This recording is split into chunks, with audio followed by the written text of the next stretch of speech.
Hello, friends. So, don't lose hope and be consistent in your trading business because if you are not consistent in trading business or any other work, then of course you will lose hope and your existence will be destroyed.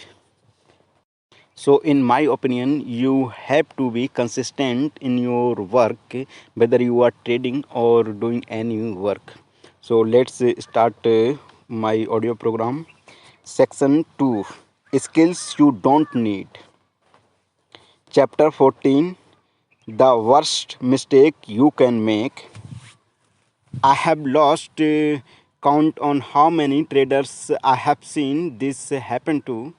To be honest, it's probably happened to almost every trader out there at some time or another. Unfortunately, for many, it could be the beginning of the end. As we all know, to be successful at trading, we need to come up with a certain set of rules we will follow each and every day. These rules are extremely important as they give our trading structure and help us to decide what to do and just as importantly, what not to do. If you have good solid trading rules and you follow them consistently, then making profits and avoiding large losses should be an attainable goal. But on the other hand, if you don't follow your rules, you will receive many more losses than you would otherwise. And here's where the big mistake comes in. I have seen it happen to many traders. If you don't follow your rules and the trade ends up being a winner, you will most likely breathe a sign of relief when it's over. But in reality, you shouldn't be relieved. You may have just made an error that will cause you to fail faster than any other trading mistake you could have made. You see, if this trade where you didn't follow your rules works out, then you will be more likely not to follow your rules the next time. Again, this is the worst mistake you can make. This will cause more damage to your trading account than any other error you can make. And the worst thing is, it is so tempting not to follow your rules just this one time. What you must learn that there can be not there can be there can't be just this one time.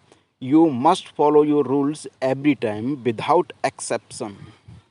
Like I said before, I have seen this happen to many traders. For example, I remember one trader who usually averaged about 500 to $1,000 a day in the S&P futures. He was going along fine, just trying to make his goal each and every day. But he got greedy and said there had to be a way he could make more profits. I'm not sure what was wrong with the 500 and $1,000 a day. He decided his rules were too restricting and he was missing many opportunities. So he decided that since he was doing so well, he would relax his rules somewhat so he could get into more trades and hopefully make more profits. Well, he ignored his rules for a couple of days. Because of that, he ended up taking a lot more risk than he was used to. But he thought it was no big deal because he was now averaging about $2,000 a day for a week. Not following his rules was making him more money for now. What I am sure you realize what happened. Within the next month, he lost everything he had made for the last 4 months, almost $60,000, and was now down money for the year when he was on a pace to make about two $200,000. This happened not because he didn't follow his rules. No, it happened because he didn't follow his rules and it worked out. So it gave him a false confidence that he didn't have to follow his rules.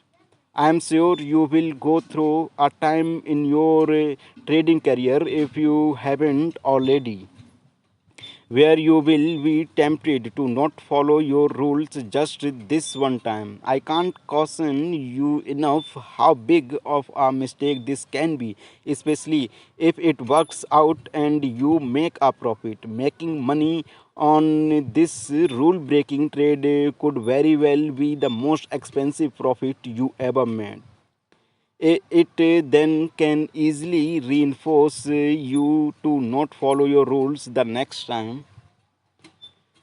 It will always be tempting, but avoiding the temptation and resisting making the worst mistake you can make will be much more profitable. Following your rules consistently is the only way to be a successful trader. If you decide to not follow your rules just this one time, it won't be long before you are part of the 80-90% of traders who lose money. Don't let yourself become a statistic. Always follow your rules. Don't let there be just this one time. Chapter 15, Revenue Trading. Revenge trading comes from one thing and one thing only: blaming the market for your loss. What let's think about I'm sorry, the chapter was revenge trading. It is misprinted here. So, revenge trading, chapter 15. Revenge trading comes from one thing and one thing only: blaming the market for your loss. What let's think about this realistically. Who is to blame when you have a loss? Actually, I think blame is the wrong word. The question should be, who is responsible when you have a loss? Of course, the correct answer is you. The market didn't cause you to have a loss, so getting mad at the market and trying to seek revenge really doesn't make a whole lot of sense. And if you are responsible for your actions, then when you seek revenge for the loss you received, you are actually trying to get revenge against yourself, and that definitely doesn't make any sense. Why would you want to seek revenge against yourself?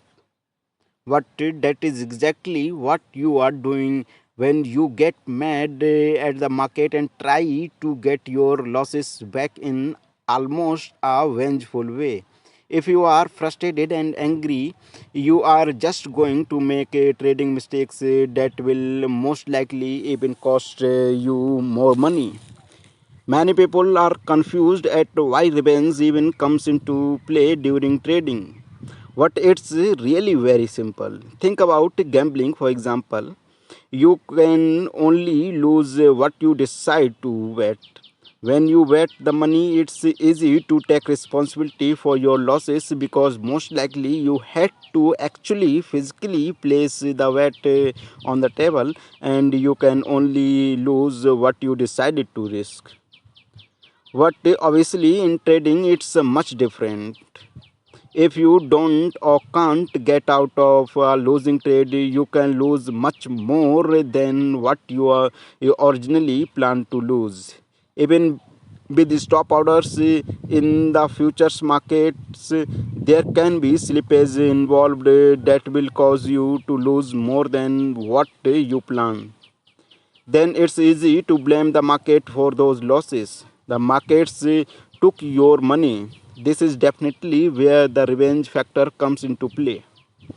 Let's look an example. Let's say you lost 300 points in the last trade. Will 100 points profit be enough in the next trade? The market may be clearly telling an objective observer that's all there is in this trade: 100 points. What to the person who just lost 300 points, especially if they intended to risk less than 300 points? Many times 100 points won't enough because you are not getting back everything you lost. You will need a lot closer to 300 points to feel right again. What? Let's think about this realistically. Does one trade really have anything to do with the other? The market doesn't know or care how much you make or lost in the previous trade. It has no bearing whatsoever on your next trade or your next 50 trades. That is one thing you always need to keep in mind at all times. One trade has nothing to do with the next trade. They are not related in any ways. So, attempting to get back in one trade what you lost in the last trade doesn't make any sense.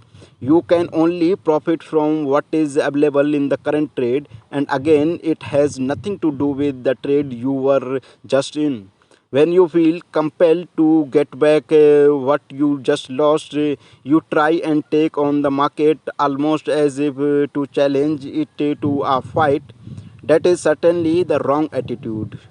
You want to flow with the market, no fight it. Not fight it. You can't fight it because you can't win that way. You can't change what the market will do. You can only change yourself. Mark Douglas states it very clearly. The market can't take anything away from you that you don't allow. If you lost money or lost more than you intended to risk, you gave your money to other traders. Ultimately, however, revenge creates an adversely relationship with yourself. If you are the one who gives your money to the market, you are also the one who gives yourself money out of the market. If you are angry with yourself for letting the last trade get so out of hand, whatever the market is offering you now in terms of an opportunity won't be enough. From a psychological perspective, you won't take the opportunity for a profit or otherwise because you haven't accepted the last trade as being all right. In effect, you will be denying yourself the current or next opportunity to punish yourself for the past mistake.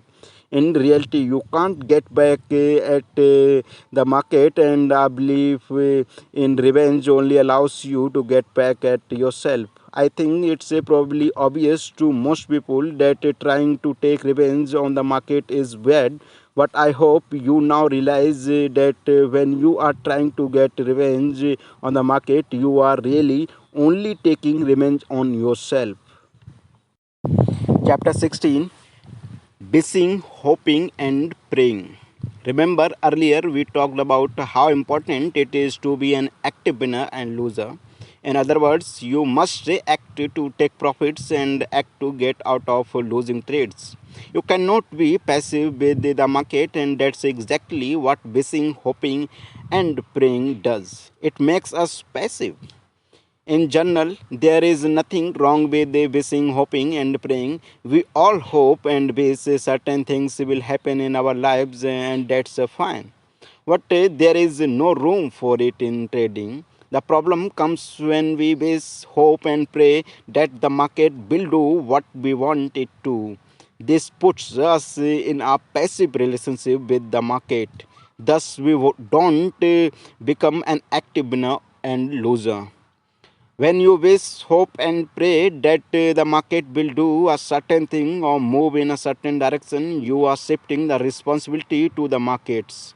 But as you already know, the responsibility should not be with the market but within ourselves. In other words, only we are responsible for the results we receive. Hoping, wishing, and praying that the market will do what we want is very harmful. Many times it paralyzes us and prevents us from doing what's in our best interest. This happens because what the market is doing doesn't agree with what we want to do. And many times our wishing, hoping, and praying causes us to be locked into our opinion of the market. The one thing you must remember is that our opinion isn't necessarily right about the market. To make it even more difficult, our opinion could be right, but we just might be too early. But that's okay. You don't have to be right all the time to be successful. You just can't get so locked into an opinion that you are wishing and hoping the market moves a certain direction. The market will only move in whatever direction the buy and sell orders cause it to move. Unfortunately, your wishing and hoping will have no bearing on which direction the market moves. If you find yourself wishing, hoping, and praying the market will do something, this is an excellent indication that you do not have a good grasp of current situation. It's definitely time to exit the position and re-evaluate. It's very easy to get in the habit of wishing, hoping, and praying, especially for newer traders. But as you can see, it's a big mistake. Obviously, you will want to avoid it at all costs because it will never be acting in your own best interest, and it will always be difficult to succeed in that passive relationship. The one thing that makes all of this a little confusing is that institution, that little voice in your head that tells you what to do feels very much like wishing, hoping, and praying. In The Disciplined Trader, Mark Douglas explains it very clearly. However, there is another less obvious problem with the avoidance, especially with the respect to wishing and hoping. A true intuitive impulse, a deeper level of knowledge and wisdom that will indicate the next most appropriate step to take, that will always be in our best interest, feels very much like wishing and hoping. In other words, it is very difficult to distinguish between the two, making it very easy to mix them up, which is one of the reasons why we find it so difficult to trust our intuition.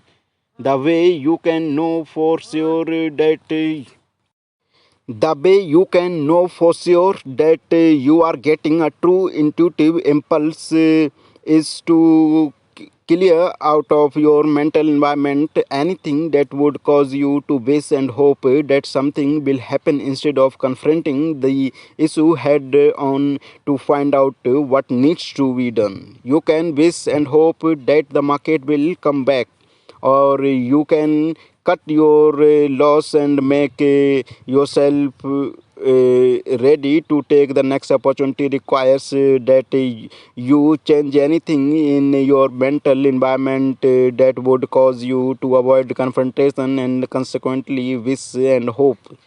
The less cause you have to for wishing and hoping that something will happen, the more you will know that when you get that certain feeling, it is a true intuitive impulse, and the more confidence you will have to follow it. Intuition will always guide you in the most appropriate way to fulfill your needs. Chapter 17, Doubling Up, Adding to a Losing Position. As we have talked about so far, the most important thing you can do is keep your risk to an absolute minimum. I can't say it enough. Minimizing your risk is 100 times more important than finding winning trades. And finding winning trades is important too. So I hope this shows you how important it is to limit the risk. Then there is the habit that some traders get into that can be very detrimental to your trading. There is nothing that can add more risk to your trading than adding to a losing position. Hello friends, the voice was not clear in chapter 17, so I am reading it again. Doubling up, adding to a losing position, chapter 17. As we have talked about so far, the most important thing you can do is keep your risk to an absolute minimum. I can't say it enough. Minimizing your risk is 100 times more important than finding winning trades. and finding winning trades is important too. So I hope this shows you how important it is to limit the risk. Then there is the habit that some traders get into that can be very detrimental to your trading. There is nothing that can add more risk to your trading than adding to a losing position. But nevertheless, traders do it every single day. The main reason that this happens is the same reason most other trading problems comes up. Most traders do not want to admit they are wrong. By adding to their losing position, they give themselves another chance to not be wrong. What if the key to successful trading is keeping the risk to an absolute minimum? Then how can adding to a losing position help a trader? The answer is it can't. This is very similar to what we talked about in chapter 14, the worst mistake you can make. The real problem is when doubling up, adding to a losing position works out and you end up taking a profit on a trade like this. This validates a very dangerous situation and could possibly tell you it's okay to do it again next time. What the next time could be the time it takes a big chunk out of your account. The only reason to get into a trade is if you see an opportunity and you feel the market has a good chance of moving in your direction. What the reason people usually add on to their losing positions is not because they see another opportunity, but because they don't want their first opinion to be wrong. They feel if they average out their price, they have a better chance of not being wrong. But in my opinion, that's the wrong attitude to be successful. I really feel most people add to their losing positions to avoid having to take a responsibility for being incorrect about the current market direction. I don't want you to get the wrong idea. I don't think scaling into a position is the wrong thing to do. If you have a plan to put on more than one contract at different price levels, I think that's fine. What I'm talking about is when a trader doesn't have that kind of plan, they simply decide to add it to the position as it's going against them. This is a mistake, and like I said a minute ago, it could turn out to be an even bigger mistake if it works out, because that situation tells you it might be okay to do it the next time, and I promise you it will hurt you much more than it will help you. I have seen it happen thousands of times. I have done it to myself enough times to know it will not work out in the long run. Now, on the other hand, I don't have any problem at all adding to a winning position. In fact, I think in my cases, adding to a winning position is an excellent idea. I guess the basic idea is it's okay to add to your position when things are going your way, but it's not okay to add to your position when things aren't going your way. That is a good rule to have. Again, this just goes to the idea of acting in your own best interest. And if adding to a losing position is a way to avoid admitting that we were wrong about market direction, then it would just go to show you that doing it without a plan is simply not acting in your own best interest. This is because if we want to act in our own best interest, we must be willing to admit that we are wrong instead of avoiding it and making things worse. Chapter 18, Greed. It's so easy to be greedy in this business. It's easy to think whatever you get, it's not enough. If you have 200 points profit in a trade, you want 300 points. If you have 300, you want 400. The lack of being satisfied is a big reason why many people have trouble succeeding in trading. Maybe the way to avoid being greedy with your trading is to find out why it's so easy to be greedy with the markets. Greed stems from a belief that there is never enough or there won't be enough. When the market is continually moving, isn't it always possible to get more out of a trade? A greedy person will never be satisfied.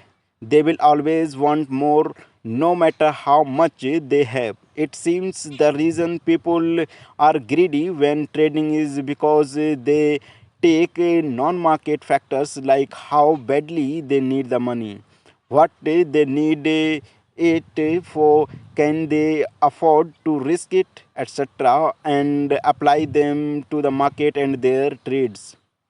What it doesn't really make sense to do this because those non-market factors have nothing whatsoever to do with which direction the market is going. So to take those factors like I want to use this money to buy a bigger house, or I need this money to pay my bills, while those things may be true, they don't have anything to do with which direction the market is heading. So, letting those things control your trading decisions makes you greedy. It makes you want more than the market may be offering, and it influences you into not acting in your own best interest. Thus, you can easily be tempted into thinking there is a lot more in a particular trade just because you want more money, and that pushes you into bissing and hoping. And as we discussed a little while ago, and that is also not acting in your own best interest. Wishing and hoping will not make you any money. You may remember when Michael Douglas in the movie Wall Street said, "Greed is good." Well, you know what? He was way off. Maybe it sounds good in the movies, but it's definitely not good in trading. In my opinion, being greedy will shorten your trading career faster than any other mistake you can make. Chapter 19, Fear. Many times we can sabotage our own trading because of our fears. In many cases, fear is good and helpful in our lives, but in trading, it can really be harmful. Fear helps us avoid things in the environment that we perceive as threatening. It's important to note that what we perceive as threatening may not necessarily be threatening. We just perceive it as threatening, and as far as our minds are concerned, it is a real threat. A good example is offered in the Disciplined Trader. A child severely bitten by a dog will quite naturally associate all dogs with the threat of pain, and consequently generate an intense fear or even terror whenever he encounters any dog in the future. The child's fear of all other dogs other than the one that bite him is real. He has no way of making a distinction between a friendly and a dangerous dog because his personal experience leads him to believe that all dogs are dangerous. That is his truth about the nature of the environment. However, this truth is not all the environment has to offer in the way of experience in relationship to dogs. Not every dog that exists is dangerous. Quite the contrary, very few would be considered threatening. Most see a child and want to play. Now, in every chance encounter the child has with a dog in the future, he will create an experience of terror regardless of the disposition of any particular dog he happens to run into. If a dog makes any movement toward the child, the child will perceive that movement as an actual attack when all the dog wanted to do was play or be petted. In fact, the child could become so afraid of being attacked that he will devote most, if not all, of his attention to scanning the surrounding environment for dogs. Eventually, his senses will become attuned to picking up their sights and sounds, and every time he sees or hears one, he will create another terrifying experience that just reinforces his fears. His focus of attention will attract, not attempt, to his attention the object of his fears, so that he can avoid what he was learned in is threatening. The problem is that what he has learned is erroneous in relationship to the conditions, that not all dogs are dangerous. Not knowing that, he will naturally believe that his terror is coming from outside instead of inside him. In fact, his fears are acting on his perception to create the very experiences he is trying to avoid, by causing him to hone in on all the dogs in the environment. Do you see how the fear of the young child could be similar to the fear that we could experience during during trading? When we focus on our losing trades, mistakes, etc., we give our subconscious mind powerful directions. We could then easily end up with those same losses that we are trying so hard to avoid. What we focus our attention on is usually what we get. It's not necessarily as easy as focusing our attention on winning trades and proper trading mechanics to get us to be successful, but it's not that far off either. You see, if you do continually focus intensely on your mistakes and poor trading decisions, you are more likely to end up with more of the same. Your subconscious sees the mental pictures you are giving it and acts out on the directions that it is receiving from you. That is how the subconscious works. It takes the mental pictures that you give it, like worrying about getting bit by a dog or worrying about trading mistakes you have made in the past, and does its very best to act out these directions on your behalf.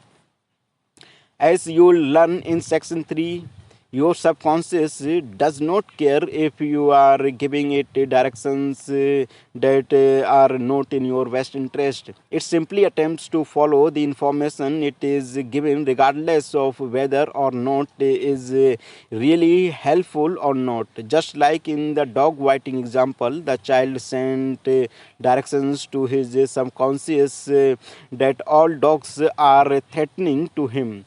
Two things are important here. The first one is that the information is not necessarily true. Obviously, not all dogs are threatening. In fact, most are fun to play with and would be very enjoyable for the child.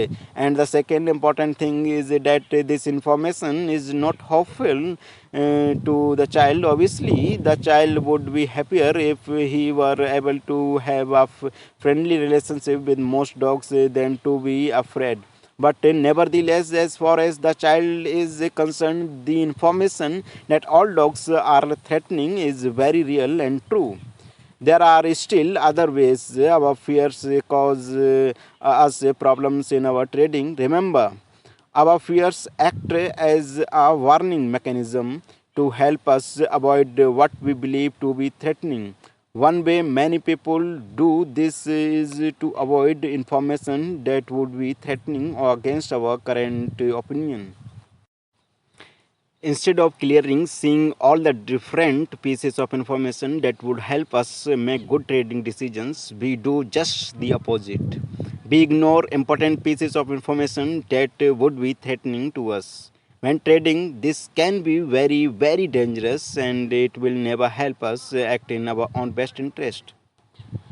When we trade with fear, we can easily block thinking things out. For instance, if we are in a trade and the market is offering us information that would indicate we are right, or information that would indicate we are wrong, that information, what information do you think we will focus on? We obviously put a lot of weight in the information that will make us right, and many times ignore the information that is telling us of other possibilities. This kind of thinking can be very dangerous for any trader, because after a while the threatening information can become so overwhelming that you can simply not ignore it any longer. The only way to relieve the stress and anxiety will be to get out of the trade. A winning trade will be handled in the opposite way by a fearful trader. His fear of losing will cause him to focus on what the market can take away from him in his current winning trade. Remember, in a losing trade, the fearful trader will focus on only the information that supports his current position and ignore other factors that may not agree with his opinion, not position. But in a winning trade, the fearful trader will do the opposite. He will ignore any information that states the market has potential to continue in a profitable direction. He will be so focused on information that will confirm his fears of the market taking the profits away, that he will exit the trade early regardless of the profit potential left in the trade. And it gets even worse if the market does goes his way after he exits the trade. He finds it very easy to agonize over why he couldn't stay in the trade a little longer. He certainly doesn't realize that it was his fear of losing that caused him to get out of the trade and leave that money on the table. These are the main reasons why most traders cut their profits short and let their losses run. In a winning trade, a fearful trader will focus his attention on information that the market is going to take his profits away. And in a losing trade, a fearful trader will focus his attention on anything other than what would indicate this trade is a loser. Obviously, this fear will sabotage your trading, because it causes you not to act in your own best interest. To prevent it, it must learn to trade without not it must you we must learn to trade without fear. To trade without fear, we need to completely trust ourselves to know we will always act in our own best interest. So, to be successful, you need to focus on different things than the majority of traders do. Letting your losses run and cutting your profit is what most people do. You need to do the opposite, and to do it you need to change your thinking. In section 3 we will learn to do just that. Sorry for pronunciations and mistakes. Thank you.